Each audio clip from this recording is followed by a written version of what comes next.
刘先生50岁，来自山东，私营业主；江女士46岁，来自山东，销售职员。那么他们又遇到了怎样的情感困惑？两个人的家庭定位是什么？我就是免费的保姆，他就是家里的爷。我就是受气包，就是他的出气筒。你觉得他有什么缺点？算计，大男子主义，一碗水端不平。不信任我，管得宽，嘴特碎。你希望对方做出什么改变？多关心我，把心思放在家里。给我留点空间，多体谅体谅我。这个短片看完之后啊，就发现这俩人的诉求也是有点南辕北辙的。一个说要多关心我，一个人说要给我留点空间。那其实言外之意就是觉得这女的管得太多了，对吧？管得太紧了。对啊。然后男生要空间，对吧？抓得太紧了。抓得太紧了，对。来吧，咱说说吧。今天两个人来我们节目的目的是啥呀？就想让他对我好一点，然后让孩子管我叫妈。让孩子管您叫妈？我们俩属于是重组的家庭。哦，那就是在上一段婚姻当中，就是都有孩子是吧？对。您是？我是一对儿女。那您呢？我也是一个儿子一个姑娘。4个孩子啊。哎，为什么不管您叫妈呢？以前是管我叫妈的。从4岁的时候我俩结的婚，到现在也就是7年的时间了。长大以后不叫了？对。那么你的孩子叫他爸吗？叫。现在也不叫了。为啥呢？怎么说呢？先说一下我们的家庭。我老公呢是因病去世的，然后他的前妻呢之前是我的朋友，也是我的同事。他是出意外去世的。去世了以后呢，我去他家里帮着料理后事呀，帮他照看孩子呀。照顾的过程中一来二去，我们俩就比较熟悉了，慢慢的才走到一起。你们2个人结合了之后，这日子过得咋样啊？一地鸡毛，就拿我当免费的保姆。我们现在是4个孩子，大的吧26岁了嘛，他上班离得远，他是单独住。大的是谁的？最大的是他的。然后我唯是带3个较小的孩子一起住。现在你们2个人过了多少年了？7年了。是最近开始他的女儿不叫？对。那是发生了啥事儿呢？我就觉得他是挑唆的，从孩子面前说了一些不该说的话，慢慢的孩子就不叫了。实际上也并没有挑唆，可能孩子大了吧，包括他那孩子吧，也不喊我爸了。不喊也是有原因的，他整天不在家，家里大事小事都是我自己管。然后我在洗全家衣服的时候，发现孩子口袋里有10块钱，洗了之后就把它拿出来，把它晾上了。他回来看到了之后，非得说那个10块钱是他的。因为我也有一张这个当时被水洗过的钱，也是放在同一个位置，我就说是这个钱是我的，啊，不是他的，就为这个事情争吵过。你说这样的事情是一个原则性问题吗？根本不是啊。再说那个钱是我拿出来的，我衣服是我洗的，我放在那里的，我给他解释还解释不通，还非是说我骗他。你说我为了10块钱，我至于骗他吗？这个呀，说大了，其实它就是个误会。解开这个误会啊，其实疙瘩就解开了。但是你们2个人为什么这个疙瘩解不开？肯定是因为长年累月积攒了很多的矛盾，所以把这个矛盾就给放大了。对，你刚才还提到说先生是不怎么回家，是跟工作有关系吗？对，他背着我在外地投资了一个什么工作室。当时搞这个事情的时候也是比较突然，当时跟朋友出去玩的时候吧，就想起这个事情了，大约有10几天吧，回来以后告诉他了，干这事情也不是为了家里嘛，挣这钱。你是为了家里，你那最起码的尊重你得给我说一声吧，我得知道咱钱上哪去了吧。这是结婚之后都是夫妻共同财产，你动的所有的钱也有他的一份。平时也是不给钱的，要急了就给个300、500。你们是从结婚开始他就1个月给300、500吗？之前不是这个样子。之前1个月给多少钱？2000块钱左右。因为之前的时候我是自己做生意的，手底下也有钱，也不管他要2000块钱，连他亲女儿的这个学费都不够。他那时候还上过寄宿学校。小学的时候，其实从一开始2个人结婚了之后，就是你在支付大部分的开销。那你有没有跟他就这个事儿讨论过呢？你就是能不能多给家里面一些开销啊？给他说过，他一直就说这2000块钱不够嘛，又怎么着，你就是够生活费就行。我也没乱花这个钱，因为我也攒了一部分，因为孩子大了以后，你成家立业，你不都得花钱吗？但是你得先解决当时的问题，现在连吃饭都不够了，然后都是我一个人在这。就说我先让我冒昧的拿出一部分钱问你一句啊，您攒的这个钱是给谁攒的？ 4个孩子以后成家立业，你不都得花钱吗？您攒了这个钱，您媳妇儿知道吗？我知道他有钱，但是具体知道多少钱我是不知道的。没在你手上，没在我手上也不知道多少钱。因为我们两个就是挣钱各挣各的，各花各的，就包括给孩子买东西，给老人过年过节买东西，都是各买各的。他给他的孩子买了啥？没给你的孩子。过年的时候给孩子买衣服，你的孩子你自己给买，他的孩子他自己给买。是这样的。你给个解释，为什么这么做？因为刚开始在一块儿的时候啊，没有这么亲。但有时候带他出去吧，他感觉就说是叫不动他，时间长了我就懒得管这一块儿。还有就是他出差回来，从来想不起给我和我孩子买东西，光给他的小女儿买东西。还有一个就是背着我带孩子去游乐园，本来是放假以后我打算就带这2个小的孩子去游乐园的，答应他2个了。结果他倒好了，自己请了1天假，带着他小女儿，还骗我说是去他奶奶家，就带着他闺女去玩了。我都不理解。教了你7年的爸了哈，为什么就不能做一个爸的责任呢？然后带他一块儿去呢？男孩子和女孩子去本身就玩不到一块儿。答应孩子了，你说过几天带他出去玩，不是早一天晚一天的事吗？那是你认为的，因为2个孩子就差2、3岁，他怎么就玩不到一块儿了？一块儿玩，你带到游乐场各玩各的也行啊。所以您在那个里面说的一碗水端不平，就是指他对他的孩子和对你的孩子是不公平的，对吧？对，你们的孩子如果发生矛盾或者发生争执了，他那一碗水能端平吗？端不平。就拿那一次吧哈，就是为了一次吃鱼，然后我儿子和这个小女儿一块儿场那条鱼，他就光熊我孩子，不熊他的小女儿。闺女不是小吗？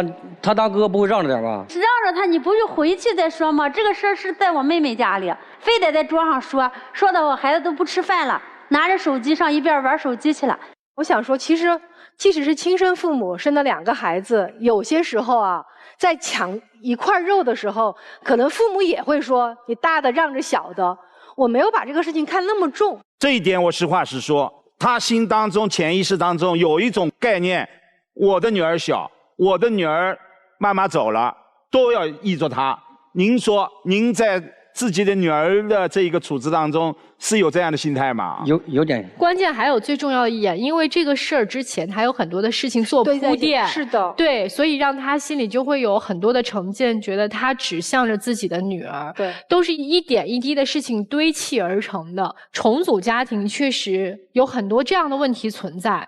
那我们抛开这些问题不谈，就是你们2个人的感情怎么样？因为你们2个人的境遇是相似的，因为同样的境遇走到一起，应该有一种同命相连的感觉，或者说感情可能会更深、更理解对方一些。我对吧？是这样，但是后来经过他做的一些事儿，投资不告诉我，然后不是在外地工作嘛，10天半夜不回来，这中间给他打电话不接，发微信不回，然后我还是在他朋友的朋友圈发现的，他过得特别潇洒。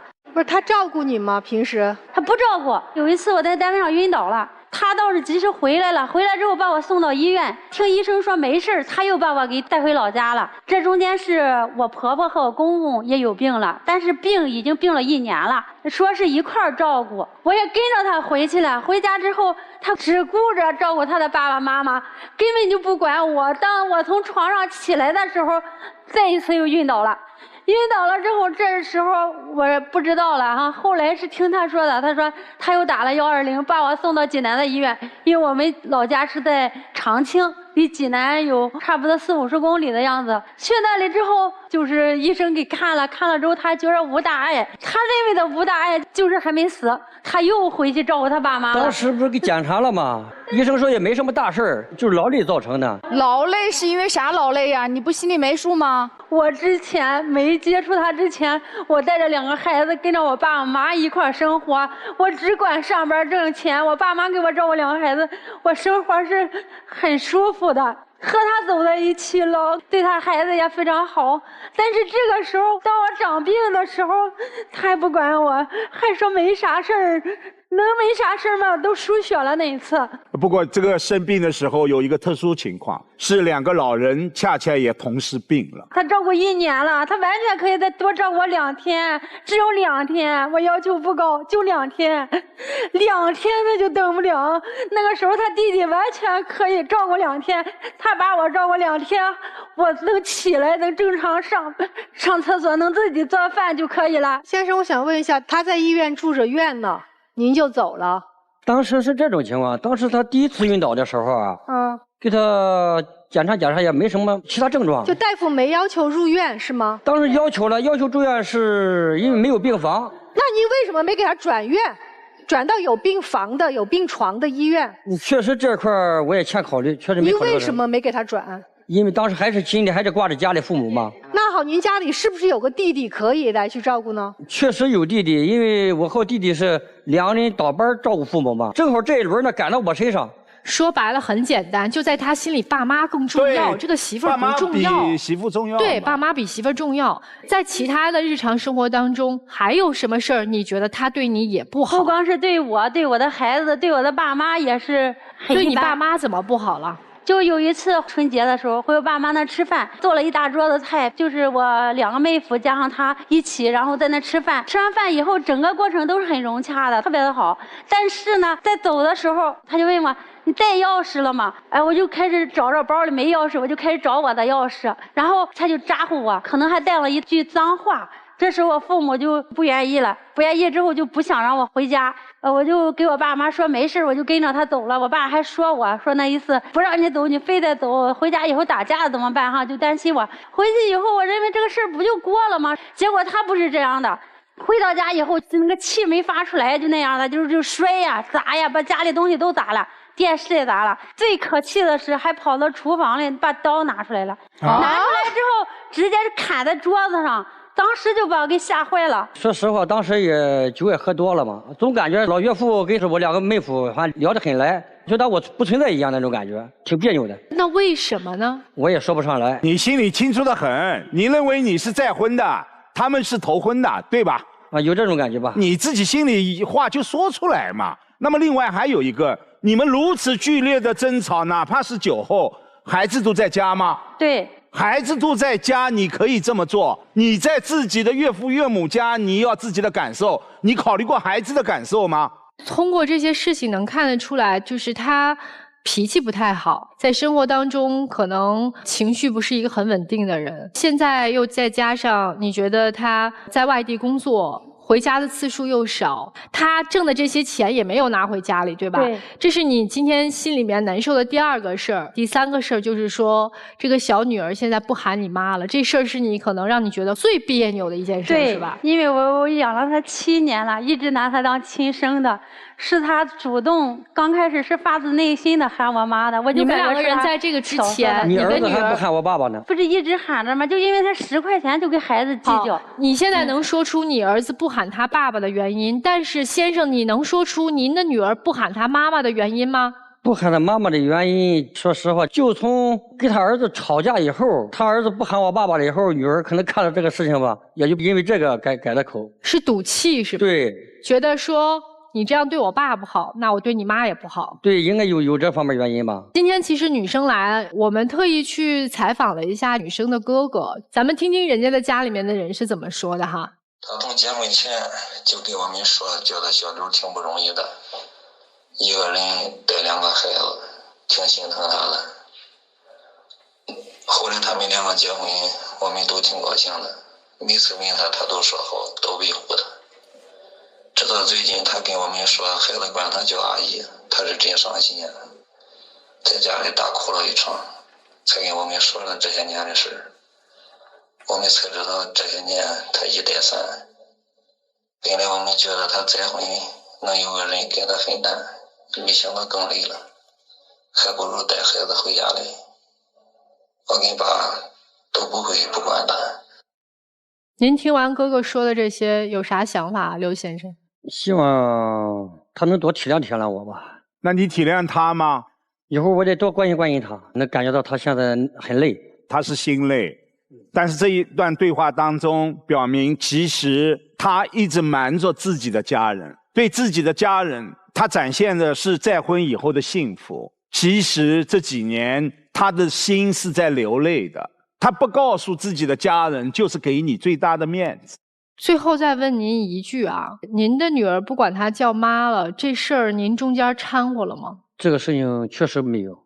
那你有没有去跟自己的女儿聊过，你为什么不管她叫妈妈了？没有聊过这个事情。就是现在啊，能看得出来你老婆的心是真的被伤透了。我们先听听刚才我们的那一组情感嘉宾，听完他们的故事，你们俩有啥想法？其实站在女性的角度上啊，我还是比较能体谅这位大姐的，毕竟是一个重组的家庭嘛。本来大家都在说后妈难当，这个大哥在中间也不会做协调。刚才听大哥说，好像也没怎么给家里边交钱，这个其实我们两个也是有一个共同点的，所以我比较能体谅这个大姐，挺不容易的。先生呢？我感觉这大哥生活过得比较潇洒，孩子还有别人给管着，挺好。这话明里暗里损您呐，大哥。最起码我没有骗老婆。哦，你没骗老婆，那您呢？我就觉得他俩半斤八两。大姐，我其实挺替你不值的。我觉得你的丈夫对你有辜负，有无视。我觉得很简单，这个问题你要还想跟他过，今天在场你就跟他提要求，1、2、3列出来跟他提要求，能不能做到？做不到就算了，你有你的孩子，他有他的孩子，明显他在他的孩子和他的父母都是优先给予你的。你们俩其实不是一个单纯的爱情那么简单，你身上背负了承担了更多，其实原本是他的责任，他的压力，但是他并没有为此觉得来感激你、感恩你，你没有受到一个应该有的尊重的对待。同时我觉得这男人很自私，你从他的教育方式上就能看出来，你们不可能变成我们。你就想好了，你要是还跟他过1、2、3、4、5，跟他列出来，而且列点实际的，千万不要说，哎，你以后要对我嘘寒问暖啊，你要怎么着？别，咱聊点实在的。还有一点就是，如果不想跟他过了，就别过了，不过也挺好的。你反正你自己付出了这么多，人家也不一定记得你的好。觉得这个江女士啊，你是想找一个人跟你共同的过日子，跟你共同的去抵御生活的艰难、痛苦、风雨。结果没想到你找了一个人，这个人全给你带了风雨。说实话，我心里其实挺难受的。你说我想拆你们吧，真觉得日子没法过下去。但是我一想到12岁的女孩，我又觉得不落忍。先生，我跟你说，要不是你那12岁的女儿，真的我觉得你这婚姻没意义过下去。对你来讲，你占尽了便宜。请个阿姨，你知道现在多贵吗？不辅导作业，不包接送，不管孩子学习，只管着给孩子做个饭就完事儿了，打扫个卫生，8000起步。这个管孩子的心理，管孩子的吃喝拉撒，管孩子的学习，还管给钱。您这是找了一个带薪上岗的阿姨啊！所以说你这算盘打得真好。而且还有另外一个，重组家庭里边最难的，可能难的就在于对于孩子的管教。如果您知道您是重组家庭，非常清楚重组家庭的难就在于难在一碗水端平，那个鱼您就会扒到你碗里，分成2块，一个孩子一个。但您没这么做，小到礼物，小到吃鱼肉，大到对孩子的关心，带着去游乐场。您完全做的事情就是我是我的，你是你的，但你还得帮我要做我要求你要做的事儿。所以你让我怎么去劝？但是我也知道您的小女儿心里是有这个妈在的，但是就是因为你这个当爹的在故意挑拨这段关系，所以孩子才不敢叫她叫妈了。您是在故意把孩子剥离了他可以享受到的一个没有血缘关系的母爱。所以这位男士，如意算盘别要了吧，生活哪有那么多如意算盘呢？您越算的精，您最后失的就越多。我在这个世界上，我没有看过一个人算计利益，最后算计来自己成功的。如果今天您还想要这个家，我就给你一个建议，钱全部给他，因为您知道她不是一个计较钱的女人，她越不计较，那你反而越应该给到她。我相信她其实能一碗水端平，剩下的就是您回家过后该承担的家务帮忙承担一些，我用的是帮忙。还有最后一个，有一句话您别再说了，你说我比你好，我没骗他。您是没骗他，但是你用刀子在捅他，比骗更可怕。您拿了真刀子，也拿了假刀子，看不到的刀子，一刀一刀捅他的心。这把刀从今往后扔掉，别再在你们家出现。如果再出现，先生，我就告诉你，您最后才落得孤家寡人一个。大家经常问说，什么样的婚姻就该彻底抛弃，就该离？我觉得有一个标准，就如果你觉得这段婚姻还不如你一个人过的日子潇洒和舒服的话，那就应该尽快走。这就是我刚才说的这两位女性的共性啊，她们两个人在自己一个人的时候，日子都很潇洒。你在上海工作，你一个人能工作，还有人帮你带孩子，生活很舒服。结果结了个婚，把自己一结成了怨妇，二结成了不被爱的人，三觉得自己越来越糟糕。那这个婚姻和这个男人赋予了你们什么呢？我觉得如果是这样的婚姻，就应该要斩钉截铁，扭头就走。但是你们两个人有一个特殊情况，是因为有孩子了。虽然这孩子有一半不是自己亲生的，但是因为孩子在跟你们接近的那个年龄，他们是正好是接受和认识这个世界的那个年龄，所以可能你们如果再分开，对孩子又会造成第二次的伤害。但是我觉得即使是这样，我们有其他的办法解决，这段婚姻也可以不用继续了。我觉得刘先生您真的是傻，你真的爱你的女儿吗？你做的全是害她的事儿。你常年不在家，谁跟你女儿生活在一起？是这个女人吧？你对这个女人不好，她能对你的女儿好吗？也就是她善良，你还挑唆让你的女儿不管她叫妈，你还不去主动沟通这个事儿。你觉得难受的是谁？就是你在做的每一件事情都是在拆散这个家庭，都是在一遍又一遍地告诉你的女儿，这是个后妈啊，你一个人带着你女儿偷偷地去游乐场，还教她骗她，你起到了一个好的父亲的作用了吗？你起到了一个大人该做的事儿吗？从小我们不应该告诉孩子要诚实吗？你从小就在告诫他，我们不是一个家庭。所以接下去到底该怎么做？我希望您真的能好好想一想，不是为您自己，是为了你的孩子。这位男士，你很自私，我的孩子，我的父母，我的钱。第二呢，就是在你父母亲生病的时候，他也生病了。是的，你可以尽孝，但你是不是可以用别的方式能让他住进医院呢？能让他得到心理上的安慰，能让他体谅到你我的老公实际上是在乎我的，只是他抽不开身，你没有让他体会到。还有呢，这是我想说的最关键的一点，你居然把刀拿出来。女士，这样的男的你不害怕吗？这位女士，如果二婚不是特别合适，你自己逍遥自在不？你自己带着孩子是不是也很快乐呀？以前你为什么要找一个大爷呢？对吧？你找一个大爷来伺候，好，你离不开他，那咱就说一点干货，不要来说什么我以后对你好，画那些饼怎么地的。干货拿出来，钱交给他，时刻像这么善良，已经通过时间证明她是这么善良的一个女人，这么好的为这个家庭付出一切的女人，你把信任交给她，把钱交给她。物质不能代表什么，人不能活在物质中，但是证明的是一个就是尊重，第二个就是被在意，再就是你要清楚她是这个家的女主人。恕我直言，你们两个人的婚姻合不合适，你们的孩子投了票，孩子已经把自己的感受告诉了你们，你们现在不像夫妻，这也就有了原本一个是叫爸的，现在也叫叔叔了，一个原本叫妈的，现在叫阿姨了。孩子是看在眼里的，我们让自己的孩子更加的喜欢自己的父母，最好的办法就是父母在孩子面前告诉孩子，我们是夫妻，我们两个人是融为一体的。但是你们给孩子的感受是，我根本感受不到，我以前叫爸的那个人现在还像爸。我也很遗憾，我一直叫妈的那个女人和我的爸爸现在已经不像夫妻了。我们不要认为孩子的改口有人在教，恕我直言，是孩子自己的选择。但是我非常震惊的是，面对这样的情况，你们都没有去询问孩子为什么改口，孩子在这个家的感受，你们都在逃避。其实你们心里都清楚。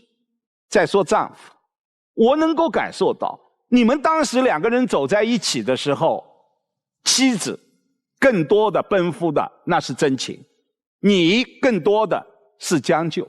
妻子尽心尽责打理家里的一切，她渴望你把她当个宝，也渴望你把她当妻子，但是你还处处真的在防范着她，包括经济的，包括其他的。你们两个人还过不过得下去，那必须要做出改变。但是这个主动权在丈夫手里，你如果做出改变了，我想妻子并不是说选择原谅，她会选择认同。因为今天我分明感受到妻子并不是冲着离婚来的，她是告诉你我们的家现在是怎样的一种状况，所以愿意改变你就改变，不愿意改变，这个家哪怕他今天不想离，最后也会逼着他离这个婚的。谢谢。来，我们一起来揭晓答案。3、2、1，请开门。这个可能会出来的。对，这可能会，这会出来，我觉得。但是啊，我说了会出来，他们会出来。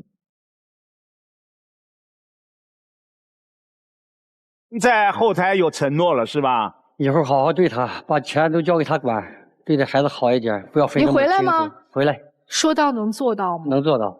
刚才我说的那番话对您有没有一些触动？触动很大。就是您做的这些事儿，其实是在害自己的女儿。对，您要主动的去解开他们这对母女之间的那个心结。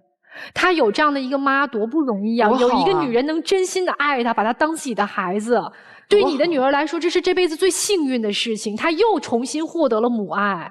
甚至我有一种断言，你们两个人今天在爱情保卫战相拥而泣、相拥而爱的时候，看着电视的孩子可能会重新叫爸，重新叫妈。作为男人，50岁的男人自己珍惜一点。接下来就是相伴到老，走完黄昏，是需要有个妻子照顾你的时候，你自己要明白啊。来，接下来的时间交给2位。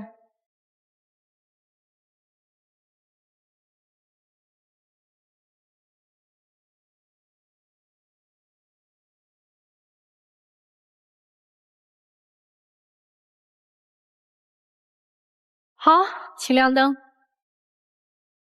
希望这个拥抱真的是发自内心，走进你们2人的心里了，能够从今天开始翻开一个新的篇章。祝你们幸福，谢谢你们，谢谢老师。好，谢谢。好好过啊！谢谢老师。真正给孩子母爱就靠你了，这个父亲。不管怎么样，我们希望所有的人不要迷失在任何的一段婚姻或者一段关系当中。爱其实是能感受到的，到底是真爱还是假爱，每个人心里都有数。好了，这就是我们这一期的爱情保卫战，我们下期再见。